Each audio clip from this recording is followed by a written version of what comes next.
Drinking and driving. Around 12,000 people every year die because of drunk drivers.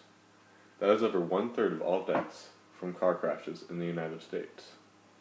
I believe that drunk drivers need to be taken off the street to prevent deaths, prevent innocent people from getting harmed, and to decrease the number of crashes in America. Drinking and driving can and should be prevented. Taking drunk drivers off the streets would prevent car crashes and the loss of life. 30% of Americans will be involved in an alcohol-related car crash in their lifetimes. Every day, over 30 Americans are killed or injured from drunk drivers. Drinking and driving should be completely eliminated. No one should be able to get into a car while under the influence of alcohol.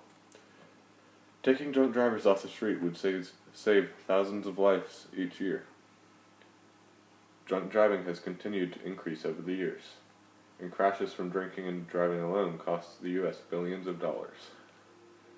From 1997 to 2003, studies proved that drunk driving has increased 37%, and it will only continue to increase unless it is stopped.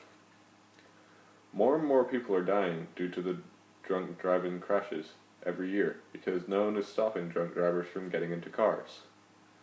If this percentage continues to increase, too many Americans will become victims of car crashes. Crashes due to drinking and driving cost the U.S. $132 billion a year.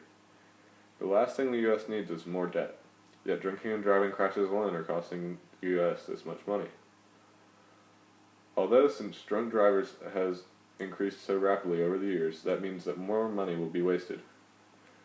Drunk driving crashes should be decreasing instead of increasing, which would reduce both deaths and costs in America.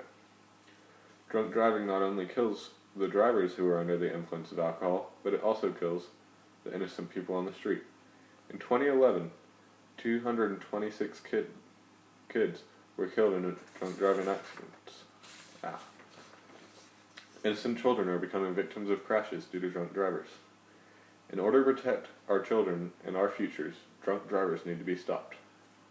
30% of people killed in drunken driving accidents were not under the influence of alcohol. People are being murdered by drunk drivers on the streets. Innocent drivers make up a great portion of deaths in drinking and driving crashes. Too many Americans are at risk when drunken people are let loose on the streets. Drunk driving kills innocent people every day. Drinking and driving can be prevented. Americans need to think of a way to prevent drunk drivers from getting into car crashes and into cars instead of tolerating them. Many lives can be saved, costs would be reduced, and innocent people would not be in harm's way on a daily basis.